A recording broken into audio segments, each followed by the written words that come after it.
Okay, this is your Math Links 9, Chapter 3 practice test from your book. 17 questions. Follow along as we go through it.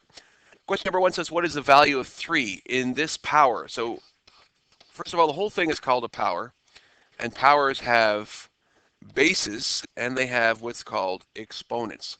So the value of 3 is going to be called the exponent, and the purpose of the exponent, this 3, is to tell you how many times to take this number and multiply by itself. So take the 4 and multiply by itself 3 times, and you would have the how do you express a power in repeated multiplication. And in standard form, we would say that also has a value of 64. Question number 2 says, what is the coefficient in the expression negative bracket negative 3 to the power of 5? So what it's really asking is, what does this negative symbol represent? And we talked about it briefly. We said that when we think of it as the opposite of, right, we're considering it to be the opposite of whatever it is that's in that follows it. But we can also think of it as multiplying by a negative 1. Because when you take any number, and we'll just take the number 3, for example, and you multiply it by negative 1, you get the opposite, because we can say that 3 and negative 3 on a number line are equidistant from 0, so they're opposite numbers. Right? So multiplying by a negative 1. So your answer for this is B. That negative symbol outside the brackets is considered to be a negative 1. Question 3, which expression is represented by 3 squared in brackets, the power of 3 squared in brackets to the exponent of 4. In order to understand that, we have to understand two things. We have to understand that that's 3 squared multiplied by itself 4 times. Or if we understand the law, we know that we can keep the base and a power to an exponent, you can multiply the exponent. So either way, you're going to get 4 or 8 multiples of 3, but they're going to be like this one here, right? So we have it right here, C. 3 squared multiplied by 3 squared multiplied by 3 squared multiplied by 3 squared.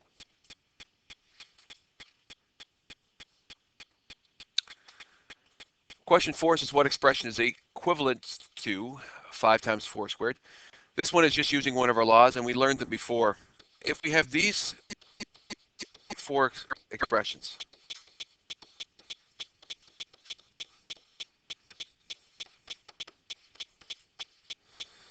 in these 4 expressions, 2 of them follow what we would consider to be exponent laws, where you can take the exponent of 2 and apply it to both parts of either the product or the quotient.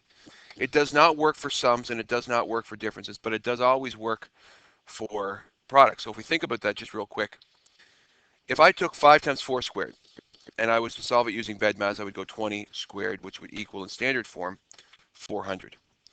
But if I was to take that 2 and give it to both parts of the product, it would be 5 squared times 4 squared, or 25 times 16. And 25 times 16, if you grabbed your calculator, is 400. It's 25 times, oh, that's 24. I don't know my numbers. 25 times 16 is still 400. So either way, you get the same answer. But if you think about sum does not equal 5 squared plus 4 squared. It doesn't work that way. And we could see that because this would be 9 squared, which is 81. And over here would be 25 plus 16, which definitely is not 81, it's 41, so they do not equal each other. So you can't disperse exponents to sums or differences, but you can to quotients or products. Question 5 is the multiplication. The numerator up here, grab my highlighter, is the multiplication of 2 powers that have the same base. So when we think about this, if I wanted to rewrite this here, I could think of it as being negative 7 cubed multiplied by negative 7 to the 5th. In square brackets, find the solution to that and then divide it by negative 7 squared. That's really the same statement if I rewrote it in a different way. So when we simplify that numerator, that top part of our division, we're going to use our sign laws by keeping the base and adding the exponents. And we're going to end up with the power of negative 7 as a base and 8 as an exponent, divided by negative 7 squared. And now that we have that, our other law is to keep the base and subtract the exponents when dividing, like bases with different exponents, and we end up with -7 in brackets to the exponent of 6, which is therefore ergo, A as a solution. Question 6 gives us this bedmass question, which utilizes brackets, exponents, and division. So we're not asked to evaluate it or reduce it down to a single power or whatever. We're just asked to evaluate, which means we're going to use standard form of all of these. So when doing so, your first thing is to do brackets. So 5 cubed plus 48 divided by -2 to the 4. All I've done is I've simplified my brackets here. And when I do that, I can simplify my exponents next. 125 plus 48 divided by -2 to the 4. As Donnie would tell you, a negative base to an even exponent will result in a positive number, so it's positive 4816. Now we have two operations left, division and addition. I'm going to do my division first. 48 divided by 16 is 3, and 125 plus 3 is 128. So the answer is B. Question 7, the expression 10 to the 5th times 5 to the 5th written with only one exponent is. Well, when you look at that, you think of it as being the product of two numbers to an exponent. So if we think of that law that we did back in question 2, 10 times 5 to the 5th would be the same thing as this, because I'd be, in my product, allocating the exponent to both parts of my product. So the answer is 10 times 5 to the power of 5. Now you could also say, you could technically say this, couldn't you? You could also say 50 to the power of 5 is the same thing if you wanted to. Question 8 says the expression 5 to the 6th divided by 8 to the 6th, written with only one exponent. In order to really think of that, you really need to be able to think of it as this as well, right? In which case, that would be your solution, right? Because 5 divided by 8 to the exponent of 6. You could also write it like this, 5 divided by 8 to the 6 as well. Both answers are correct. The first one, though, does show that you really understand what's going on there, but it is okay to do it that way. Question 9, the expression of 4 to the 4th times 4 divided by 4 to the squared, written in repeated multiplication would look like this. 4 times 4 times 4 times 4 times 4. And you could either do divided by 4 times 4, or, do I really have to write this again? Or, all right, well, I'm going to do this again. 4 times 4 times 4 times 4 times 4 in square brackets divided by 4 times 4 in round brackets. There you go. Question 10 says the formula for the volume of a cylinder is volume equals pi r squared h. Find the volume of a cylinder with a radius of 3 centimeters and a height of 6.4. Express your answer to the nearest tenth of a cubic centimetre. So your first, when this is on your test, you write your formula first. That's acknowledging that you understand that the formula is to be used here. Then you substitute all of your information because you're determining what the volume is. So you do not know the volume, but pi is approximately 3.14, bracket, or multiplied by the radius, which is 3, squared, multiplied by the height, which is 6.4. So when I substitute all of the information I know, I get this beautiful looking expression that has a coefficient and a power and then a multiplier by 6.4, and it's all wonderful. And you simplify it, and hopefully at this particular stage of the game, you know that you have to do your exponents first before you do your multiplication. Some people still just multiply 3.14 by 3 carelessly, but that's what you get. And then you take this and you get a string of multiplications. Just multiply them all out. 3.14 multiplied by 9 multiplied by 6.4. And your final solution is the volume is 180.864.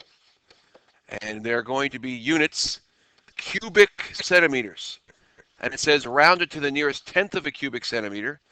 So I'm going to put or approximately equal to 180.9 cubic centimeters, which is our rounding. Right? So be careful. Notice I showed the exact answer. Actually, this is not a real answer either. This is still an approximate answer. Does anyone know why it's an approximate answer, not real? It's not the exact answer because pi goes on and on and on, and we use 3.14, which is an approximation of pi. It is not pi. The longer you get going to pi, the more accurate it is, and that's why in grade 8, I always tell my kids, why don't you just use 3? Because 3.14 is more accurate, but 3 is still good enough that it gets you. You can do it without a calculator most times. Uh, this guy here jumped out of an airplane wearing a backpack, so he did not make. Yeah, that does not, maybe it's a parachute. I don't know. But a skydiver free falls before opening the parachute. What distance would the skydiver fall during 7 seconds of free fall? Use the formula equals. The distance traveled is 4.9 times time squared, where d is the distance in meters and time is in seconds. So this is acceleration, right? This is a physics question. For those of y'all who are thinking about going into sciences in high school, physics is all about these formulas and calculating speed and time and distance. That's what physics is. It's all of this stuff. So if you're good at this stuff, you'll probably be very decent at physics. So if we take 7 seconds, we're simply going to say, what is the distance he would fall if it was 4.9 multiplied by 7 seconds squared? So this is, I guess, until he achieves what we would call terminal velocity, in which case he's not going to accelerate anymore. And then he would just be going that speed over and over. Because there is air resistance and all that kind of stuff. So 4.9 multiplied by 7 squared, which is 49. And I am not smart enough to be able to do that in my head. So 4.9 times 49, or 49 squared with a decimal place, is 240.1. So the distance he would have traveled in 7 seconds is a quarter of a kilometer, right? A quarter of a kilometer roughly in the first 7 seconds of free fall. Question 12, right? The key, we just said we didn't have to do this, did we? Question 13. The prime factorization of 243 is this. 3 times 3 times 3 times 3 times 3. Write 243 as the product of two powers of 3 in as many ways as possible. So just to remember where 243 came from, prime factorization was taught in grade 8. So 3 multiplied by, what is 247 divided by 243 divided by 3 is 81. So 3 times 81, 3 is a prime factor, 81 isn't. 9 times 9, both are not prime, but 3 and 3 are. 3 and 3 are. So therefore, 3 times 3 times 3 times 3 times 3 are the prime factors of 243, and when multiplied together, we'll get you 243. So it says, write 243 as a product of two powers of 3 in as many ways as possible. So the first way is 3 to the 1 times 3 to the 4. Another way would be 3 squared times 3 cubed. Another way would be 3 to the 0 times 3 to the 5. And to be honest, if we had taught you negative exponents, we could go infinitely. 3 to the negative 1 times 3 to the 6. 3 to the negative 2 times 3 to the 8. 7, and so on and so forth. So there are infinite ways to express that as the power. You could also have said 3 squared times 3 squared times 3 to the 1. You could also have said 3 cubed times 3 times 3. That would also work. But hopefully you didn't spend too much time on this and you're just like, this stinks, this is really boring. And did maybe 2 or 3 of them and said, that's enough, right? Probably. Or if you're like Brandon, you didn't even do the question and we just had a lovely side conversation on pause about cell phones, but I digress. A formula for estimating the volume of wood in a tree is the volume of the tree is equal to 0.05 or 5% multiplied by hc squared. The volume is V, measured in cubic meters. The height is h, and the trunk circumference is c, and those are measured in meters.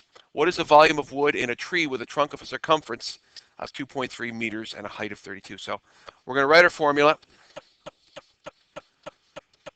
If you suck at this, you better get good at it because it is all about high school science. Being able to use formulas is very important. So take your 0.05 coefficient. The height of the tree, it's 32, so I'm going to plug that in where the h was. Keep it in brackets to separate it and indicate multiplication. The circumference, or the c, is 2.3. Keep that in brackets, signify multiplication, and square it. So now we've written it. We have a double coefficient, really. We have a coefficient, power. So here's what we're going to do. We're going to solve our power first. So 0.05 multiplied by the height of the tree multiplied by 2.3 squared, which if I grab my calculator, 2.3 squared is 5.29. And then I take that calculator and I go 5% or 0.05 of 32 times 5.29 equals 8.464. Is that right? 8.464. It says round to the nearest tenth of a cubic meter, or approximately equal to 8.5, not cubic centimeters. That would be a very small tree. Cubic meters. Question 15. Nabil made an error in simplifying the following expression. Explain his mistake. So he was given this expression, and hopefully my highlighter works, and it does. Wonderful. And he said, well, I got brackets. I'm going to simplify those brackets. And what he did was wonderful. He actually took this, hang on, and right here, he simplified 12 divided by 4 and got 3 and kept the exponent of 4. But then for some inexplicable reason, he decided to misinterpret the law of allocation of the product or quotient of two numbers in brackets. And he thought, why not? I'm going to allocate that exponent of 2 to both parts inside the bracket of the sum of two numbers. And that's where he made his mistake. He made his mistake right here. He should not have done that. Nabil was a dork. What he should have done, this is okay. Simplifying the bracket like that is okay. He could also have done this. He could also have done this if he wanted to, right? And that would have been okay as well. But I like what he did better. What he should have done here is 8 squared instead. And then he would have had 81 plus 64, which would have been 145. So the correct solution to this problem was 145. So Nabil misinterpreted his laws and got the wrong answer.